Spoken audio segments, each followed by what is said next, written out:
Hello dear students, how are you, what's up, कैसे हैं आप सब। आप मेरे हिसाब से बहुत अच्छे होंगे, अपने घर में बैठ के ऑनलाइन स्टडी को एंजॉय कर रहे होंगे। तो बच्चों, माई सेल्फ शैली Gurwani, I am your chemistry mentor और हम चैप्टर पढ़ रहे हैं सॉलिड स्टेट।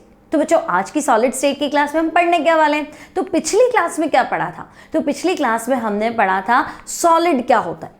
मैटर की 3 स्टेट है ना, सॉलिड, लिक्विड, गैस। तो अब इस क्लास में हमें या 12th क्लास का सीबीएसई या आरबीएसई या जो भी बोर्ड है बच्चों, तो एनसीईआरटी के अकॉर्डिंग पहला चैप्टर सॉलिड स्टेट है। तो इस चैप्टर के अंदर हम मैटर की सॉलिड स्टेट को डिटेल में पढ़ने वाले हैं। हमारा पूरा फोकस जो है वो सॉलिड स्टेट पे रहेगा। तो बच्चों, मैटर की 3 स्टेट थी, सॉलिड, लिक्विड, गैस। हम पढ़ रहे थे सॉलिड स्टेट। सॉलिड स्टेट मतलब तो हम कहते हैं मैटर की वो स्टेट जिसमें इंटर पार्टिकल डिस्टेंस मिनिमम होता है, कॉन्स्टिट्यूएंट पार्टिकल्स के बीच में फोर्स ऑफ अट्रैक्शन मैक्सिमम होता है, पार्टिकल्स पास पास में होते हैं। फिर सॉलिड थोड़े हार्ड होते हैं, रिजिड होते हैं, कंप्रेस नहीं होते हैं, वो सॉलिड थे। फिर हमने कहा था भी सॉलिड भी 2 तरह के होते हैं, है ना। एक proper definite shape, definite geometry, regular order of constituent particles, या मैं कह दूं लॉन्ग रेंज ऑर्डर, है ना। जहां तक देखो पार्टिकल एक वेल मैनर्ड में अरेंज थे तो हमने कहा था ये तो क्रिस्टलाइन सॉलिड है, और अगर वेल मैनर्ड में अरेंज नहीं थे तो हमने कहा था ये अमॉर्फस सॉलिड है। अब अमॉर्फस सॉलिड के एग्जाम्पल हमारे पास थे ग्लास, प्लास्टिक, रबर। और क्रिस्टलाइन सॉलिड के एग्जाम्पल तो हम कहेंगे सारे मेटल क्रिस्टल फॉर्म में होते हैं, है ना। सारे आयोनिक कंपाउंड क्रिस्टलाइन सॉलिड होते हैं, ठीक है। और हमने देखा था भाई कुछ कोवलेंट कंपाउंड भी 3D में नेटवर्क स्ट्रक्चर बनाते हैं। लाइक डायमंड एक क्रिस्टल है, ग्रेफाइट एक क्रिस्टल है, फुलरिन भी एक क्रिस्टल है। तो बहुत सारे सॉलिड्स हो सकते हैं जो कि क्रिस्टलाइन फॉर्म में होते हैं। अब हुआ क्या, तो हमने लास्ट टर्न पे क्रिस्टलाइन सॉलिड की कुछ प्रॉपर्टीज को डिस्कस किया था। लाइक हमने एनआइसोट्रोपी पढ़ा था, हमने कूलिंग कर्व पढ़ लिया था, है ना। और अगर बच्चों आपने वो नहीं पढ़ा है तो वीडियो 1 पार्ट 1 सॉलिड स्टेट का आप देखेंगे, लिंक मैं डिस्क्रिप्शन बॉक्स में दे दूंगी। अब बच्चों आज क्या पढ़ने वाले हैं, तो आज हम डिस्कस करेंगे टाइप्स ऑफ क्रिस्टलाइन सॉलिड। भाई क्रिस्टल मतलब मुझे क्लियर हो गया कि कॉन्स्टिट्यूएंट पार्टिकल्स का रेगुलर अरेंजमेंट, परफेक्ट अरेंजमेंट, हर पार्टिकल अपनी अपनी जगह पे बैठा है, और प्रॉपर लॉन्ग रेंज ऑर्डर, दूर दूर तक जहां तक आपकी नजर जाएगी हर पार्टिकल क्या है, प्रॉपरली अरेंज्ड है, दैट इज क्रिस्टलाइन सॉलिड। या मैं ऐसे कह दूं कि जैसे मान लो कि आपकी सेना में आपने सेना की टुकड़ी देखी होगी, या आपने मार्च देखा होगा 15 अगस्त के दिन, 26 जनवरी के दिन, है ना, बिल्कुल। तो अगर आपने देखा होगा तो बच्चों, अगर सैनिक जो है, सोल्जर जो है, वो क्या करता है, अगर गन उठाता है तो आप क्या देखोगे, दूर दूर तक सबकी गन एक साथ ऊपर जाती है ना, सलामी दे रहा है, ठीक है, हाथ नीचे कर रहा है तो बिल्कुल, पाँव आगे चल रहा है तो सबका एक साथ। तो एक साथ well mannered, well perfect mannered में अगर पार्टिकल्स अरेंज है तो क्रिस्टलाइन सॉलिड हुआ, है ना। तो क्रिस्टलाइन सॉलिड ऐसे ही होता है कि सारे पार्टिकल अपनी अपनी जगह पे फिक्स्ड पोजीशन को क्या करते हैं, ऑक्यूपाई कर सकते हैं। अब बच्चों वो वाइब्रेट कर सकते हैं, है ना, अपनी जगह पे मोशन, वाइब्रेशन हो सकता है, लेकिन चल नहीं सकते हैं, जगह नहीं बदलते हैं, ठीक है। तभी तो हम कह रहे हैं सॉलिड स्टेट है। अब क्रिस्टलाइन सॉलिड, तो बच्चों मैंने कहा था सारे कंपाउंड, सारे आयोनिक कंपाउंड जो है वो क्रिस्टलाइन सॉलिड। तो भाई ऐसे सॉलिड या ऐसे क्रिस्टलाइन सॉलिड जिनमें सिर्फ आयोनिक बॉन्ड है तो हम उनको अलग कैटेगरी में क्लासिफाई कर लेते हैं, हम कह देंगे वो आयोनिक क्रिस्टल है, ठीक है। फिर मैंने आपको कहा था भाई जितने भी मेटल हैं, है ना, सॉलिड मेटल, वो सब के सब क्या है, क्रिस्टलाइन फॉर्म में है। तो अब सिर्फ मेटल ही है तो मैं मेटेलिक सॉलिड कह देती हूँ, ओके। अब बच्चों कुछ कोवलेंट कंपाउंड भी ऐसे हैं जो 3 डायमेंशनल स्पेस में 3D के अंदर परफेक्ट ज्योमेट्री बनाते हैं, नेटवर्क स्ट्रक्चर बनाते हैं, लाइक डायमंड। तो हम कह देंगे भाई ये भी सॉलिड तो है, क्रिस्टल तो है, लेकिन वो है कोवलेंट 3D नेटवर्क सॉलिड। और बच्चों 4th जो कैटेगरी आती है वो होती है मॉलिक्यूलर सॉलिड। मतलब रूम टेम्परेचर पे हम देखें तो वो हो सकता है लिक्विड हो सकता है गैस हो, लेकिन लो टेम्परेचर हाई प्रेशर पे वो सॉलिडिफाई हो जाता है। लेकिन जब वो सॉलिड बनता है तो उसमें भी पार्टिकल्स का अरेंजमेंट रेगुलर होता है ना, परफेक्ट सॉलिड बनता है, रेगुलर अरेंजमेंट बनता है, लॉन्ग रेंज ऑफ ऑर्डर, है ना, लॉन्ग ऑर्डर रेंज, पार्टिकल्स को दूर दूर तक देखते हैं तो हर कोई अपनी अपनी जगह पे नजर आता है। तो हम कहेंगे अच्छा लॉन्ग रेंज ऑर्डर और शॉर्ट रेंज ऑर्डर समझते हो ना। जैसे मैंने आपको सेना की टुकड़ी का एग्जांपल दिया, तो वो तो दूर दूर तक आप देखोगे बच्चों 500 सैनिक है, 1000 सैनिक है, सब वेल मैनर्ड है ना। और अगर मैं आपको स्कूल में बोलूँ कि हाँ स्कूल के बच्चे फ्लैग कर रहे हैं, फ्लैग मार्च कर रहे हैं, तो होगा क्या, तो बच्चों स्कूल में क्या होता है 8, 10, 15 बच्चे आपकी क्लास में, तो बिल्कुल अच्छे से चल रहा है, 2-4 बच्चे फिर सिस्टम थोड़े लूज हो जाते हैं, सारा सिस्टम बिगड़ जाता है, फिर बच्चे ठीक कर रहे, फिर बच्चे बिगाड़ रहे, फिर ठीक कर रहे, फिर बिगाड़।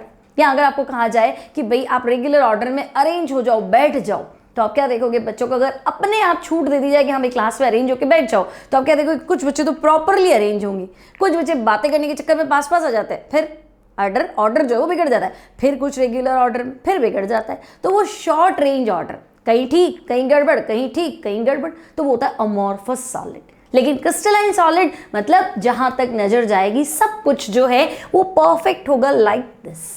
ठीक है, तो अब हम स्टार्ट करते हैं। आज का हमारा टॉपिक क्या रहेगा बच्चों, तो आज का हमारा टॉपिक रहेगा टाइप्स ऑफ क्रिस्टलाइन सॉलिड, जिसे हम डिटेल में पढ़ेंगे, इन टेक्स्ट क्वेश्चन एनसीईआरटी के वो भी साथ साथ में सॉल्व कर लेंगे। ठीक है, तो हम स्टार्ट करते हैं हमारी क्लास। सो बच्चों, आज का हमारा टॉपिक है टाइप्स ऑफ क्रिस्टलाइन सॉलिड। तो आपने क्रिस्टलाइन सॉलिड को कितने पार्ट्स में डिवाइड किया, तो मैंने तुम्हें अभी बताया सारे आयोनिक कंपाउंड क्रिस्टलाइन सॉलिड है। तो ठीक है भाई, फर्स्ट जो पार्ट है that will be ionic solid. Okay, तो फर्स्ट पार्ट में लिख देती हूं आयोनिक सॉलिड।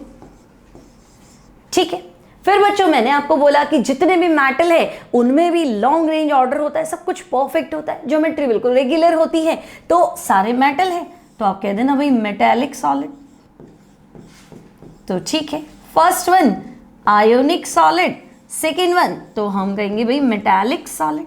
ओके, अब थर्ड, तो बच्चों कुछ कोवलेंट कंपाउंड 3 डायमेंशनल स्पेस में क्या करते हैं, नेटवर्क स्ट्रक्चर बनाते हैं, वेल पैक्ड स्ट्रक्चर बनाते हैं, रेगुलर अरेंजमेंट वाला स्ट्रक्चर बनाते हैं, जाइंट मॉलिक्यूल बनाते हैं, तो उन कंपाउंड्स को हम कहते हैं covalent 3D network solid. Okay, तो बच्चों थर्ड जो बनेगा that will be covalent 3D network solid. ठीक है, और फोर्थ जो बनेगा है ना, जैसे अगर मैं आपसे कह दूं कि ड्राई आइस समझते हो, ड्राई आइस तो ड्राई होती नहीं, आइस तो पानी होता है, ड्राई कैसे होगा, वेट होता है ना, तो हम कहेंगे नहीं सॉलिड CO2। तो CO2 सॉलिड, तो CO2 मतलब कार्बन डाइऑक्साइड, तो भाई कार्बन डाइऑक्साइड तो गैस है लेकिन सॉलिडिफाई किया होगा। ठीक है, तो भाई कार्बन डाइऑक्साइड गैस है, आपने सॉलिडिफाई कर लिया। अब जब उसका अरेंजमेंट स्टडी करा गया तो हम क्या देखते हो, तो बिल्कुल वेल मैनर्ड है ना, परफेक्ट अरेंजमेंट है, तो हम कहेंगे भाई परफेक्ट है, तो क्रिस्टल बोल दो। तो कौन सा क्रिस्टल भाई, तो रूम टेम्परेचर पे जो लिक्विड हो सकते हैं, सॉलिड हो सकते हैं, मॉलिक्यूलर फॉर्म में होते हैं, इनमें या तो एटम्स होते हैं, मॉलिक्यूल होते हैं, तो हम कहेंगे भाई फोर्थ जो टाइप है दैट इज मॉलिक्यूलर सॉलिड। ठीक है, मतलब इनका जो कॉन्स्टिट्यूएंट पार्टिकल रहेगा बच्चों वो मॉलिक्यूल्स रहेंगे। ओके, तो हमने कह दिया ठीक है, फोर्थ टाइप है मॉलिक्यूलर सॉलिड। अब बच्चों मॉलिक्यूल में भी है ना, अब मॉलिक्यूल डिपेंड करता है क्या वो पोलर है, क्या वो नॉन पोलर है, या फिर क्या उसमें हाइड्रोजन बॉन्ड है। जैसे मैं आपको कहूंगी भाई बर्फ क्रिस्टल है, ठीक है, बर्फ सॉलिड है ये तो पता है, अब बर्फ जो है वो क्रिस्टलाइन सॉलिड है, ice an example of crystalline solid, मान लिया, चलो क्रिस्टलाइन सॉलिड, आगे डिटेल में पढ़ेंगे। अब बच्चों आइस है तो वाटर HOH, तो एक वाटर दूसरा वाटर एक दूसरे के साथ हाइड्रोजन बॉन्ड तो बनाएगा है ना, क्योंकि ऑक्सीजन हाईली इलेक्ट्रोनेगेटिव है और हाइड्रोजन पॉजिटिव, तो एक वाटर मॉलिक्यूल का हाइड्रोजन पड़ोसी वाले ऑक्सीजन से क्या होगा, अट्रैक्शन फील करेगा और एक वीक फोर्स ऑफ अट्रैक्शन के थ्रू बंध जाएगा। अब जो कि वो हाइड्रोजन है तो मैं हाइड्रोजन बॉन्ड बोलूंगी, तो भाई है तो मॉलिक्यूलर सॉलिड लेकिन उसमें हाइड्रोजन बॉन्ड है, तो मैं कह दूंगी अच्छा ठीक है ये हाइड्रोजन बॉन्डेड मॉलिक्यूलर सॉलिड। अब बहुत बार ऐसा होता है भी CO2, तो आपने 11th क्लास में पढ़ा होगा CO2 लीनियर ज्योमेट्री होती है ना, लीनियर ज्योमेट्री, लीनियर कंपाउंड जो होते हैं, लीनियर ज्योमेट्री वाले कंपाउंड वो नॉन पोलर होते हैं, उनमें पोलैरिटी नहीं होती है, तो मॉलिक्यूलर सॉलिड तो है लेकिन वो पोलर ही नहीं है, तो इसको हम 3 पार्ट्स में डिवाइड कर देते हैं बच्चों। कौन से 3 पार्ट, तो हम कहेंगे भाई हो सकता है कि ये पोलर हो, तो हम कहेंगे अच्छा पोलर है तो पोलर मॉलिक्यूलर सॉलिड। ठीक है, अब ऐसा भी हो सकता है कि ये पोलर ना हो, तो पोलर नहीं है बच्चों तो आप कहेंगे नॉन पोलर, MS लिख रही हूं मतलब मॉलिक्यूलर सॉलिड। और ऐसा भी हो सकता है कि इनमें हाइड्रोजन बॉन्ड हो, तो थर्ड जो कैटेगरी है that is hydrogen bonded molecular solid. ठीक है, हाइड्रोजन बॉन्डेड मॉलिक्यूलर सॉलिड। तो आपको क्लासिफिकेशन आई थिंक क्लियर हो गया होगा बच्चों। ये क्लासिफिकेशन है टाइप्स ऑफ क्रिस्टलाइन सॉलिड का। अब वन बाय वन हम इसको डिस्कस भी कर लेंगे। क्लासिफिकेशन आप नोट कर लेना बच्चों। अब देखो नेक्स्ट जो चीज है, अब क्या पढ़ना है हमें, तो देखो क्लासिफिकेशन ऑफ सॉलिड, तो सॉलिड तो दो तरह के होते हैं। कौन से? तो भाई हम कहेंगे एक तो होता है क्रिस्टलाइन सॉलिड और दूसरा कौन सा होता है? Amorphous solid. अमॉर्फ एक ग्रीक वर्ड है, a morph, a no of morph यानी फॉर्म, है ना, जो प्रॉपर फॉर्म में नहीं होता है। ठीक है, अमॉर्फस सॉलिड एग्जाम्पल तो glass, rubber, plastic, would etcetera. ठीक है, अब क्रिस्टलाइन सॉलिड तो बच्चों अभी हमने कैसे क्लासिफाई किया था? तो हमने कहा था भाई आयोनिक क्रिस्टल हो सकते हैं, यानी आयोनिक कंपाउंड इसके एग्जाम्पल है। कौन से? तो मैं कह दूंगी NaCl लिख दो, KCl लिख दो। कोवलेंट क्रिस्टल भी हो सकते हैं, तो कोवलेंट 3D नेटवर्क स्ट्रक्चर, तो एग्जाम्पल है बच्चों डायमंड, SiO2 मतलब सिलिका। अब मॉलिक्यूलर क्रिस्टल्स, तो भाई मॉलिक्यूल होना चाहिए, अब चाहे वो नैफ्थलीन हो, एंथ्रासीन हो, ग्लूकोज हो, मॉलिक्यूल अगर है तो molecular crystal, molecular solid. Okay, तो थर्ड टाइप हो गया मॉलिक्यूलर सॉलिड। फोर्थ क्या है बच्चों? तो फोर्थ है मेटालिक सॉलिड, मेटालिक क्रिस्टल, तो सारे मेटल लिख दो, है ना, तो all metallic element like sodium, magnesium, copper, silver, gold, platinum, palladium, कुछ भी। ठीक है, अब इसने एटॉमिक सॉलिड लिखा है, तो एटॉमिक सॉलिड मतलब एटॉमिक फॉर्म में, तो वहां हमने एक डिस्कस किया था ना नॉन पोलर मॉलिक्यूलर सॉलिड, ये उसी के अंदर आएगा। तो यहाँ ये बता रहा है फ्रोजन एलिमेंट्स ऑफ ग्रुप 18। अब ग्रुप 18 समझते हो, inert gas, helium, neon, argon, krypton, xenon और रेडॉन। ठीक है, अब हीलियम तो भाई एटम ही है ना, बॉन्ड तो बनाएगा नहीं, इनर्ट गैस है, बॉन्ड बनाने की जरूरत नहीं। हीलियम तो हम कहेंगे कोई बॉन्ड नहीं है, तो नॉन पोलर मॉलिक्यूलर सॉलिड। और अगर आप कोई नीट जेईई की तैयारी कर रहे हो और अगर आपको नॉन पोलर शब्द ही नहीं मिला और आपसे पूछा लो भाई सॉलिड हीलियम क्या है, तो आप लिख सकते हैं एटॉमिक सॉलिड। ठीक है, तो हम लिख सकते हैं इसको atomic solid, frozen elements of group 18। Okay, तो ये भी क्लासिफिकेशन आपका क्लियर हो गया बच्चों। नाउ अब अपन को वन बाय वन सबको डिस्कस करना है, तो हम स्टार्ट करते हैं बच्चों आयोनिक सॉलिड से। ठीक है, तो फर्स्ट पार्ट जो है टाइप्स ऑफ क्रिस्टलाइन सॉलिड में फर्स्ट है आपके पास आयोनिक सॉलिड। ठीक है, तो अब आपको बताना है भाई आयोनिक सॉलिड क्या है।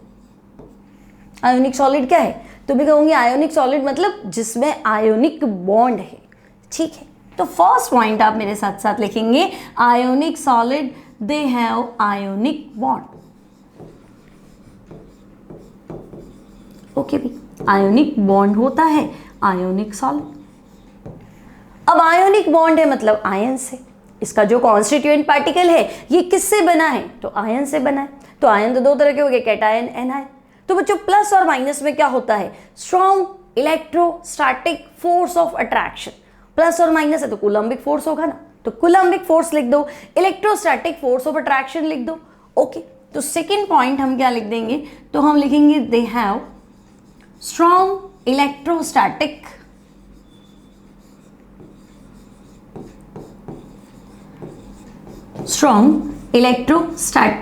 Force of attraction. ठीक है भाई, तो इसमें आयंस के बीच में क्या होता है?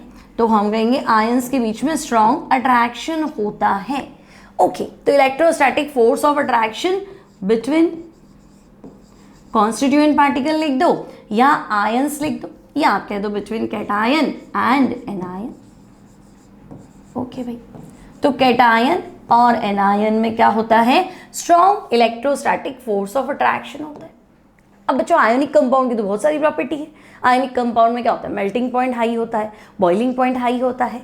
ठीक है, तो थर्ड पॉइंट आप लिख दो, they have high boiling point and melting point. Okay, तो इनका बॉइलिंग पॉइंट भी ज़्यादा है और मेल्टिंग पॉइंट भी ज़्यादा है। ओके, और क्या प्रॉपर्टी है? तो भाई अगर मैं NaCl की बात करूं, अगर मैं कहूँ भाई नमक, तो तुम कहोगे NaCl टेबल सॉल्ट। ओके, अब NaCl अगर सॉलिड है तो करंट नहीं आता। क्यों नहीं आता? क्योंकि आयन स्ट्रॉन्ग अट्रैक्शन से बंधे हुए। अब आयन फ्री नहीं है बच्चों, मूव नहीं करेंगे तो करंट कैसे आएगा? तो भाई सॉलिड स्टेट में ये लोग इंसुलेटर होते हैं, लेकिन मोल्टन स्टेट जब ये पिघल जाए या इनका एक्वस सॉल्यूशन जब हम इनको पानी में घोल देते हैं तो आयंस फ्री हो जाते हैं। अब आयंस फ्री और तुम करंट पास करो तो कैटायन चलेगा कैथोड की ओर और एनायन चलेगा एनोड की ओर, तो आयन चलेंगे तो करंट आएगा। तो मैं ये भी कह सकती हूँ कि भाई इन सॉलिड स्टेट है ना, अगर सॉलिड स्टेट है तो आयंस फ्री नहीं है ना, ions are held together by strong force of attraction भी कह सकते हैं आप। ठीक है भाई, तो बच्चों इन सॉलिड स्टेट क्या होगा, तो सॉलिड स्टेट में इन सॉलिड स्टेट तो हम लिखेंगे दे आर इंसुलेटर। ठीक है, in solid state they are insulator. Okay, insulator मतलब करंट पास नहीं करेंगे, but in aqueous solution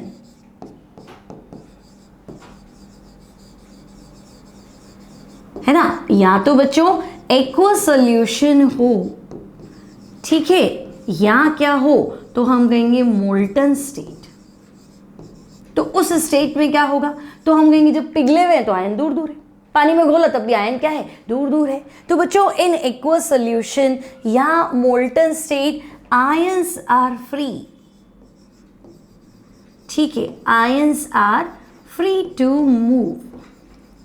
okay भाई, आयंस जो है वो मूव करने के लिए फ्री है। ठीक है भाई, आयंस फ्री है तो तुम्हें लिखना है दे कंडक्ट इलेक्ट्रिसिटी, है ना, दे कंडक्ट इलेक्ट्रिसिटी। क्लियर, तो ये इलेक्ट्रिसिटी कंडक्ट करेंगे कब, तो हम कह देंगे भाई इन aqueous solution, they conduct electricity in aqueous solution और इन मोल्टन स्टेट। ठीक है भाई, तो एक्वस सॉल्यूशन या मोल्टन स्टेट में ये लोग क्या करते हैं, इलेक्ट्रिसिटी कंडक्ट करते हैं। कोई बड़ी बात नहीं है, सिंपल है। तो हम कहेंगे हाँ भी चलो आयोनिक कंपाउंड्स की बात करें तो आयोनिक बॉन्ड है, strong electrostatic force of attraction है। सॉलिड स्टेट में तो अच्छा melting point boiling point high है, सॉलिड स्टेट में इंसुलेटर है, मोल्टन या एक्वस सॉल्यूशन में कंडक्टर है। ठीक है, एग्जाम्पल लिखो। तो बच्चों एग्जाम्पल क्या, सारे आयोनिक कंपाउंड है ना, जितने आयोनिक कंपाउंड होंगे तो ऑब्वियस है कि उनका कॉन्स्टिट्यूएंट पार्टिकल आयंस होगा, उनका स्ट्रक्चर जो है वो वेल परफेक्ट होगा, फिक्स्ड ज्योमेट्री होगी, रेगुलर अरेंजमेंट ऑफ पार्टिकल होगा, है ना, यानी वो क्रिस्टलाइन सॉलिड है। कौन सा क्रिस्टलाइन सॉलिड है, तो भाई वो आयोनिक क्रिस्टलाइन सॉलिड है। तो एग्जाम्पल आयोनिक कंपाउंड्स में आप लिख दो, चाहे NaCl, KCl, KBr, K2SO4, sodium sulphate etcetera. ठीक है, कोई भी हो सकता है। ओके, तो दिस इज आयोनिक सॉलिड। तो आई होप बच्चों ये क्लियर है, इसमें कोई डाउट नहीं है। नाउ सेकेंड टाइप जो आता है वो आता है आपका मेटालिक सॉलिड। ठीक है, तो अब हम चलते हैं नेक्स्ट पेज पे। मेटालिक सॉलिड, तो बच्चों मेटालिक सॉलिड में क्या होना चाहिए, किसे बोलेंगे मेटालिक सॉलिड, तो मैं कह दूं भाई मेटालिक सॉलिड मतलब मेटल।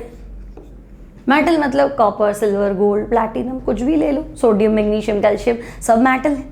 ठीक है, कोई भी मेटल, चाहे alkali metal, alkaline earth metal हो, कुछ भी हो। ठीक है, सॉलिड स्टेट में मेटल होना चाहिए, है ना। लिक्विड में तो परफेक्ट अरेंजमेंट कहाँ से लाओगे, तो ठीक है, सॉलिड स्टेट में मेटल है तो हम कहेंगे metallic solid.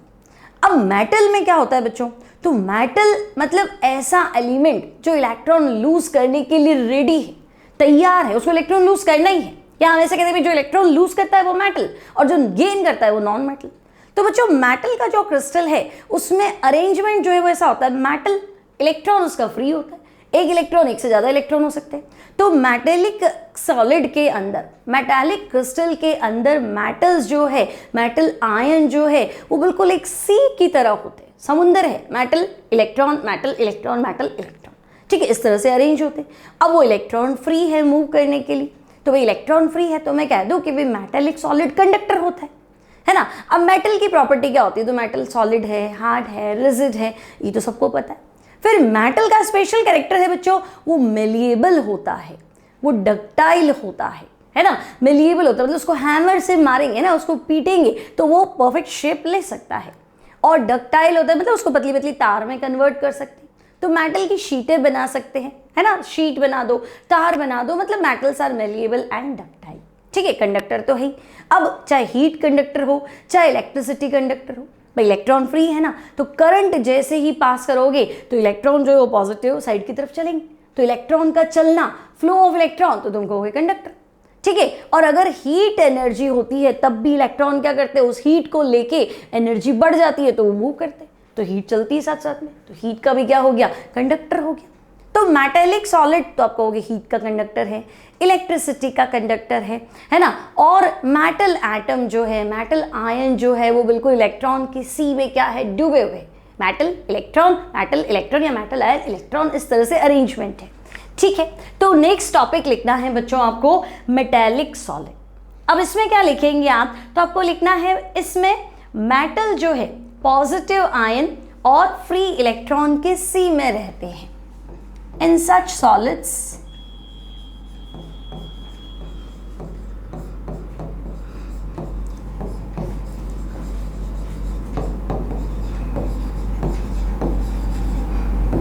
there is a sea of metal ions and free electrons।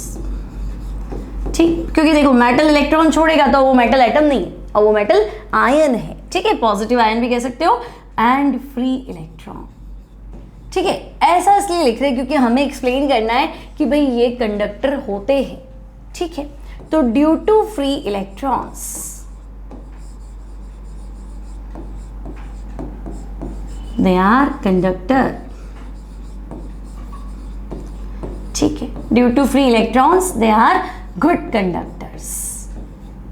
Okay, अब किस किस को कंडक्ट करते हैं, तो बच्चों आपको लिखना है ये हीट और इलेक्ट्रिसिटी दोनों को कंडक्ट करते हैं। तो बच्चों they are conductor of heat and electricity।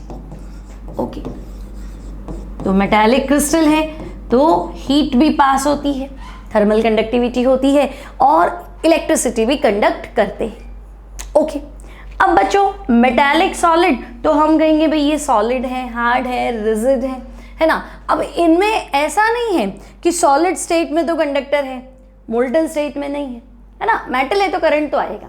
ठीक है, अब आपको स्पेशल चीज़ क्या ध्यान रखनी है, तो आपको बताना है मेटल की क्या प्रॉपर्टी होती है, तो ये मेलिएबल and ductile।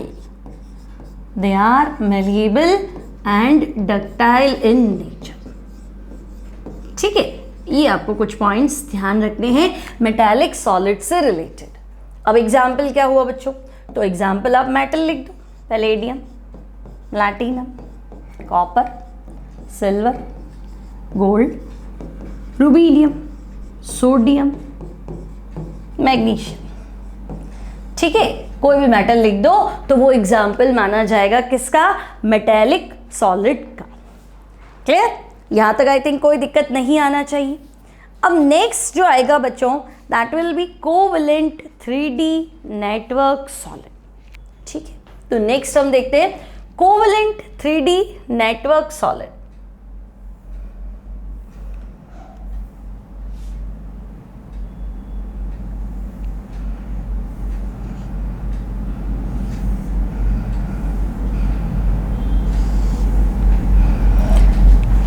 ओके, तो थर्ड टाइप जो है that is covalent 3D network solid. अब नाम ही इतना बड़ा है और नाम में पूरा एक्सप्लेनेशन है। कोवेलेंट मतलब कोवेलेंट बॉन्ड है, कोवेलेंट मॉलिक्यूल्स है, ऐसे कंपाउंड है जिनमें कोवेलेंट बॉन्ड है। 3D नेटवर्क मतलब 3 डायमेंशनल स्पेस में ये बहुत बड़ा नेटवर्क स्ट्रक्चर बनाते हैं, मतलब ये जायंट मॉलिक्यूल है। ठीक है, तो भाई इतनी बड़ी स्ट्रक्चर बनाते हैं तो प्रॉपर अरेंजमेंट होगा, रेगुलर अरेंजमेंट होगा। इस वजह से क्या है, तो इस वजह से ये क्रिस्टलाइन सॉलिड है। ठीक है, तो आपको इनके पॉइंट्स लिखने हैं, कोवेलेंट 3D नेटवर्क सॉलिड। तो बच्चों फर्स्ट पॉइंट आप क्या लिखेंगे, तो आपको बताना है दे have covalent bonds through out the crystal.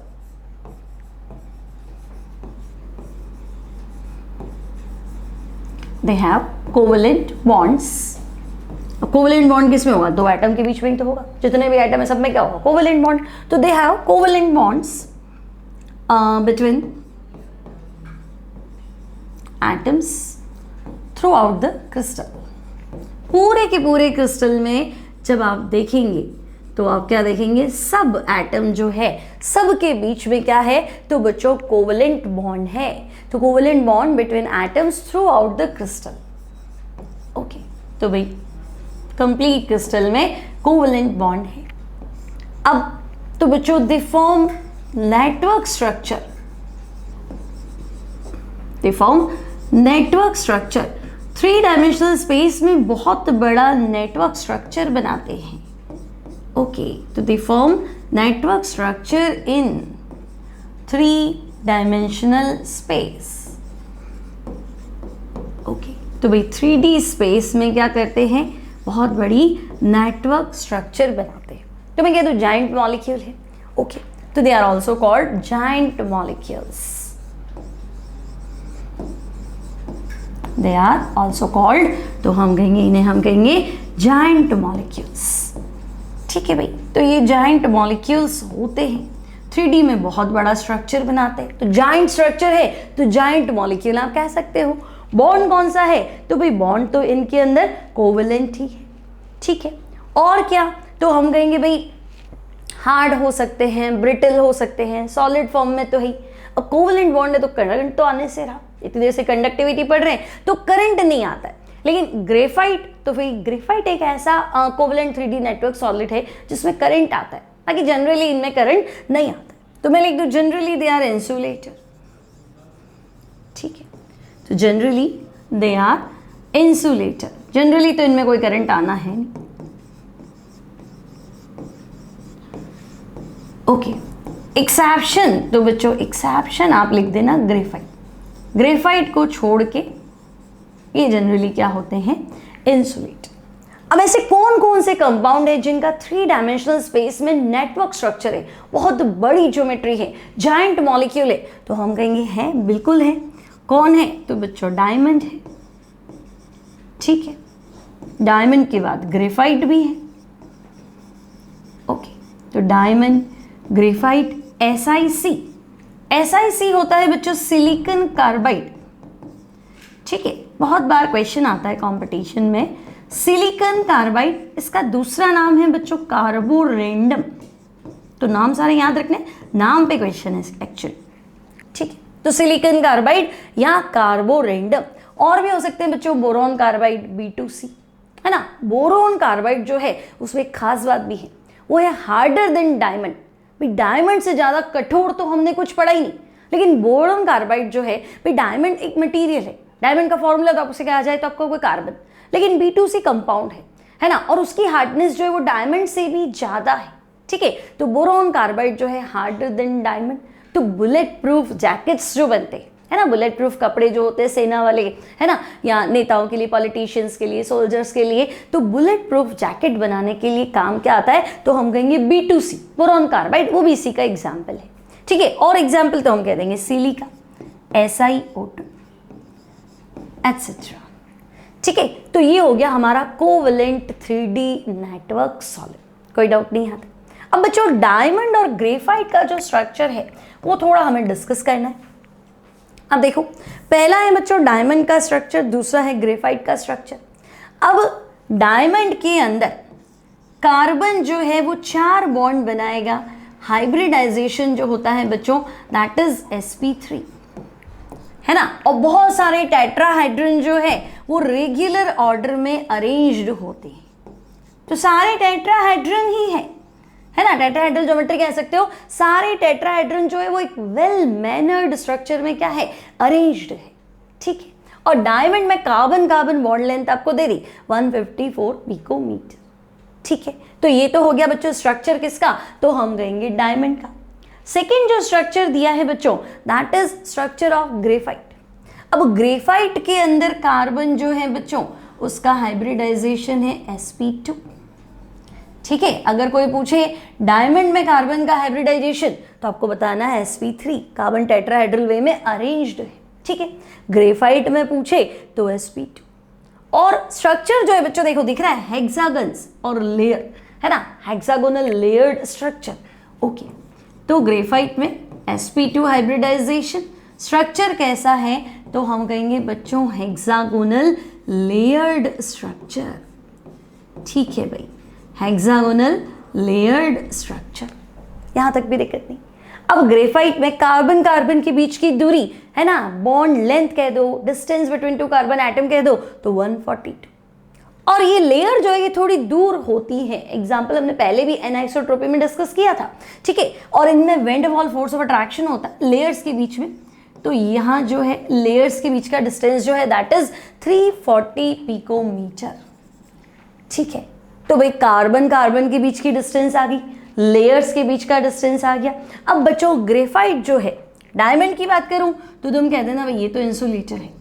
Generally covalent solid जो होते हैं वो इंसुलेटर होते हैं, लेकिन ग्रेफाइट जो है this is conductor of electricity और कंपैरेटिवली डायमंड से सॉफ्ट भी होता है ना। अगर मैं डायमंड की बात करूं तो आप कहेंगे डायमंड हार्ड होता है, लेकिन अगर मैं ग्रेफाइट की बात करूं तो बच्चों ग्रेफाइट क्या होता है, लेड पेंसिल, सॉफ्ट भी होता है, तो ये सॉफ्ट होता है।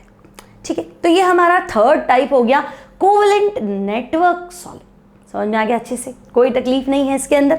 ठीक है, अब बच्चों हम चलते हैं फोर्थ टॉपिक की तरफ। तो फोर्थ टॉपिक जो है दैट इज मॉलिक्यूलर सॉलिड। अब मॉलिक्यूलर सॉलिड जो है उसको हमने 3 पार्ट्स में बांटा है, non polar, polar, hydrogen bonded.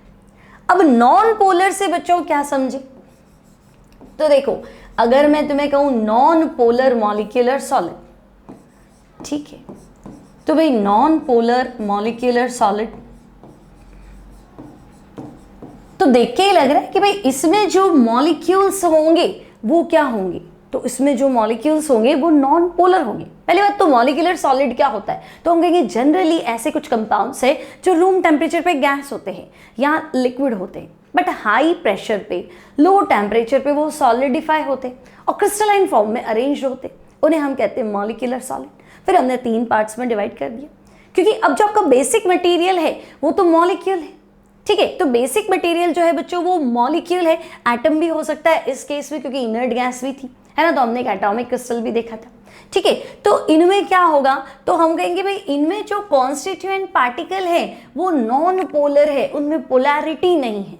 अब बार बार एक शब्द आ रहा है पोलर नॉन पोलर, तो बच्चों अगर मैं तुम्हें कहूं कि भाई HCl है तो तुम खुद सोचो ना, HCl में Cl की इलेक्ट्रोनेगेटिविटी हाइड्रोजन से ज्यादा है ना। HCl में H और Cl क्या सोच रहे थे कि भाई हम शेयरिंग कर लेते हैं, हमारे बीच में जो सिंगल बॉन्ड है वो हमारा शेयर्ड है, तुम्हारा भी राइट है हमारा भी राइट है, पर Cl तो चालाक है, Cl क्या है, नॉन मेटल है, इलेक्ट्रोनेगेटिविटी Cl की हाइड्रोजन के कंपैरेटिवली ज्यादा है, तो Cl क्या करता है, इन इलेक्ट्रॉन्स को अपनी तरफ अट्रैक्ट करता है, लेके अलग नहीं हो जाता, लेके अलग हो जाता तो फिर आयनिक कंपाउंड होता, सिर्फ अट्रैक्ट करा है, कोशिश करा है कि मुझे मिल जाए मुझे मिल जाए। तो बच्चों ये पार्शियली नेगेटिव और हाइड्रोजन पार्शियली पॉजिटिव, तो प्लस माइनस होगा, तो मैं कहूंगी भाई ये तो पोलर हो गया।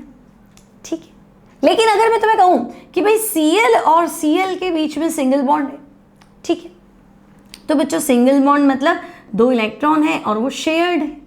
हाँ भाई 2 इलेक्ट्रॉन है और वो शेयर्ड है। अब ये चालाकी कैसे करेगा, ये भी तो Cl है, दोनों Cl है, ये कहेगा मुझे दे दो, तो वो भी तो आपका भाई है, वो भी Cl है, वो कहेगा मुझे दे दो, तो फिर तो प्लस माइनस का सवाल ही नहीं, है ना। तो बच्चों जहां प्लस माइनस नहीं कर सकते वो नॉन पोलर, और जहां प्लस माइनस करोगे वो क्या हो जाएगा, वो हो जाएगा पोलर। ठीक है, तो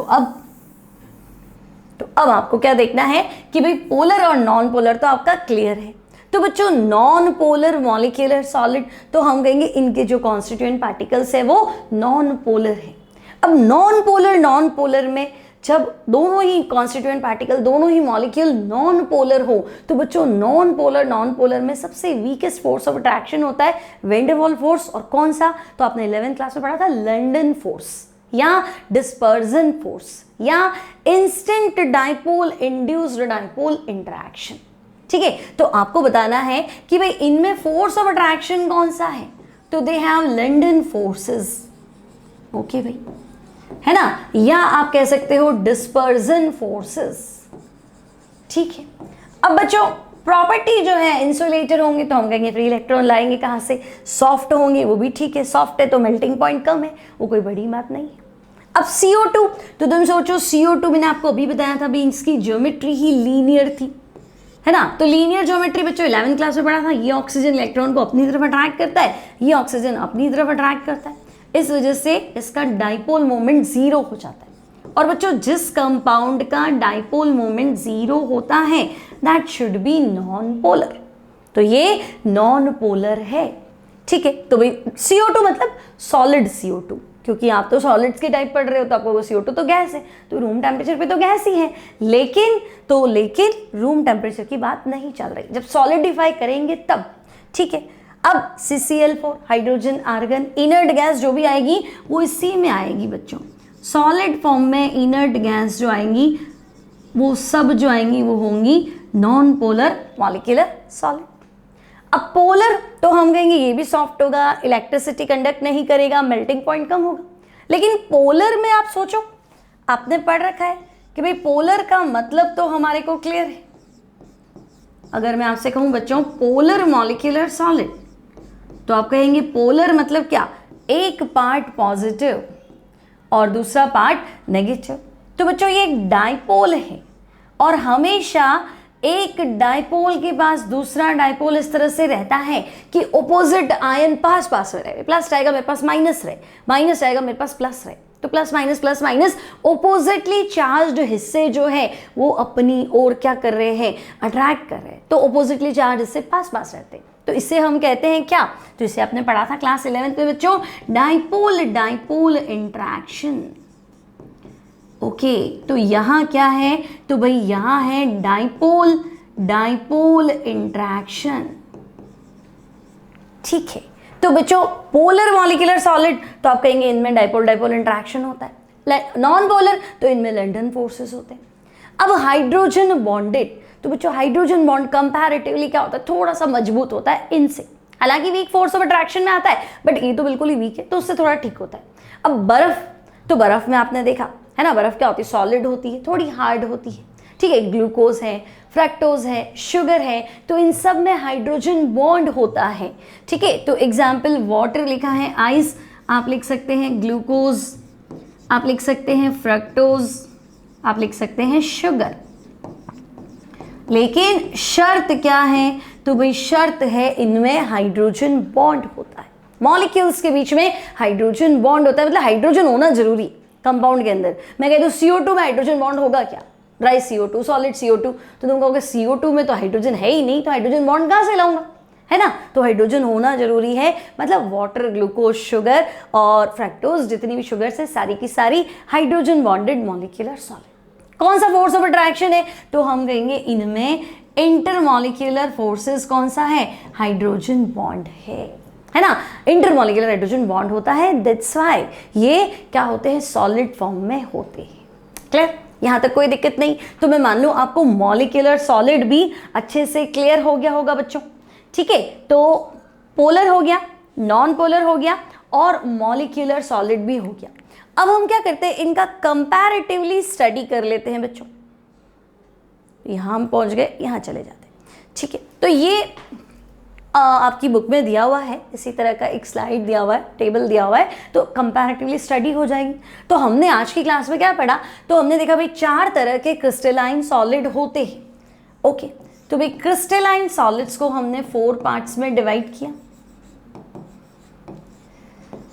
ठीक है। क्रिस्टलाइन सॉलिड्स जो होते हैं वो 4 पार्ट्स में हमने डिवाइड किया।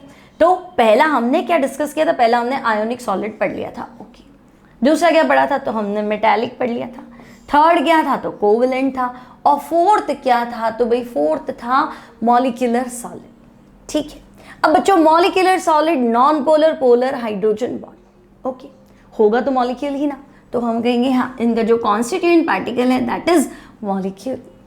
अब नॉन पोलर है तो डिस्पर्जन फोर्सेस है या लंडन फोर्सेस है, बस ये टेबल याद कर लोगे तो सब कुछ ओके है ना। जितना भी आज का जो सार है ना वो फाइनली इस टेबल में, तो ये टेबल अच्छे से लर्न होनी चाहिए, ठीक है। तो नॉन पोलर में हाइड्रोजन लंडन फोर्सेस है, डिस्पर्जन फोर्सेस है। पोलर में तो हम कहेंगे डाइपोल डाइपोल इंट्रैक्शन है। हाइड्रोजन बॉन्डेड में तो ऑब्वियसली हाइड्रोजन बॉन्ड है, ठीक है। अब लंदन फोर्सेस वाले का एग्जाम्पल तो हम कहेंगे बिल्कुल न्यूट्रल लिया हो, हीलियम हीलियम लिया हो, आर्गन आर्गन लिया हो, CCl4 लिया हो, ड्राई आइस लिया हो, solid CO2, solid hydrogen, solid I2, ये सब के सब नॉन पोलर है। ठीक है, अगर मैं आपसे कहूँ नहीं पोलर तो पोलर वाला लाओ, HCl हो गया, HBr हो गया, HI हो गया, है ना, SO2 हो गया। इन सब में क्या होगा, एक हिस्सा पॉजिटिव एक हिस्सा नेगेटिव। ठीक है, और हाइड्रोजन बॉन्डेड तो हम कहेंगे आइस शुगर, सारे एग्जाम्पल इसी के हैं। ओके, अब फिजिकल नेचर तो बच्चों ये तीनों सॉफ्ट, दोनों सॉफ्ट होते हैं। हाइड्रोजन बॉन्ड वाला थोड़ा क्या होता है, कंपैरेटिवली हार्ड होता है। फिर सबके सब इंसुलेटर होते हैं, मेल्टिंग पॉइंट सबका कम है। नॉन पोलर में तो फिर कोई अट्रैक्शन ही नहीं है, तो सबसे कम मेल्टिंग पॉइंट हो जाएगा non polar molecular solid. Clear, कोई तकलीफ नहीं। अब क्या पढ़ा था हमने, तो हमने देखा था भाई आयोनिक सॉलिड। तो आयोनिक सॉलिड में बेसिक चीज क्या है, आयंस। आयंस में क्या होगा, तो हम कहेंगे इलेक्ट्रोस्टैटिक फोर्स या कूलम्बिक फोर्स। एग्जाम्पल बोलो तो NaCl, KCl, MgO, ZnS, CF2, ये सब क्या है, आयोनिक क्रिस्टल्स के एग्जाम्पल्स हैं। अब फिजिकल नेचर तो आयनिक कंपाउंड हार्ड होते हैं लेकिन ब्रिटल होते हैं। अब ब्रिटल मतलब तो देखो, नमक का बात करूँ अगर हम जनरली लाइफ में, डेली लाइफ में नमक ही देखते हैं, तो नमक वैसे तो हार्ड है। अभी नमक की एक डली होती है ना, छोटा सा लम्प बोल दो, डली बोल दो एक नमक की, तो जैसे उसको प्रेस करते हैं वो टूट जाती, तो ब्रिटल है ना, तो हार्ड है लेकिन ब्रिटल भी है। सॉलिड स्टेट में हमें पता है इलेक्ट्रिसिटी कंडक्ट नहीं करेंगे, एक्वस सॉल्यूशन में कर लेंगे, मोल्टन स्टेट में कर लेंगे क्योंकि आयंस फ्री हो जाते हैं। ठीक है, और मेल्टिंग पॉइंट हाई होते हैं, आप नमक को पिघला नहीं सकते हो। 1053 केल्विन के आसपास टेम्परेचर चाहिए, बहुत ज़्यादा टेम्परेचर चाहिए उसको मोल्ट करने के लिए।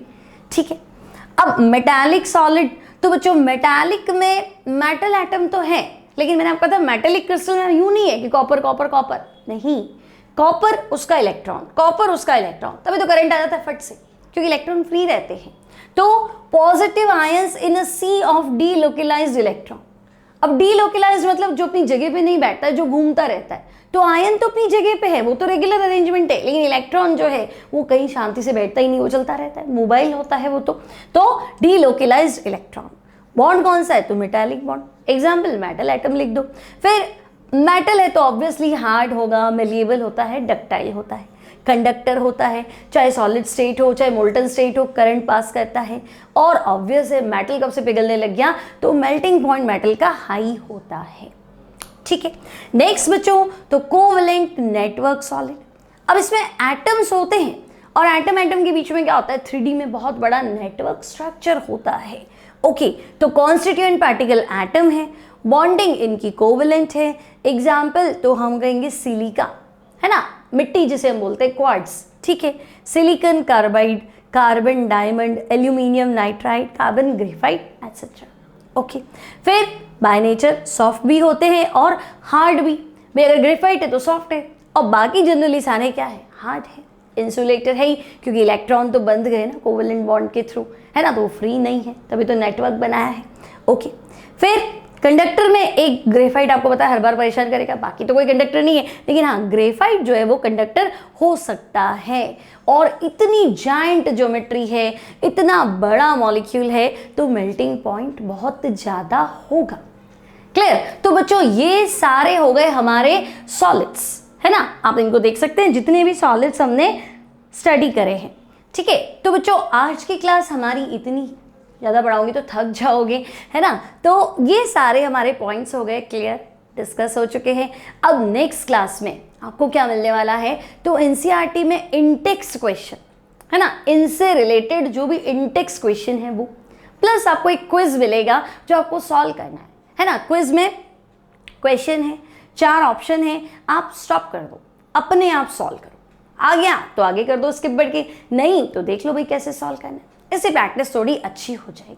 ठीक है, तो अब हम मिलेंगे नेक्स्ट क्लास में, वो होगी स्पेस लैटिस। ठीक है, क्रिस्टल लैटिस किसे कहते हैं, क्रिस्टल में 3D अरेंजमेंट को दिखाओ बना के, है ना, बेसिक यूनिट्स निकालो, यूनिट सेल क्या होती है, डिफरेंट तरह के क्रिस्टलाइन सिस्टम क्या होते हैं, तो ये सब आने वाला है हमारी नेक्स्ट क्लास में। तब तक आप बने रहिए हमारे साथ, प्रॉपर नोट्स बनाइए, अच्छे से घर बैठ के ऑनलाइन स्टडी को एंजॉय कीजिए। तो मिलूंगी मैं आपसे नेक्स्ट क्लास में, तब तक अपना ध्यान रखिए, पढ़ाई कीजिए, पढ़ाई को एंजॉय कीजिए।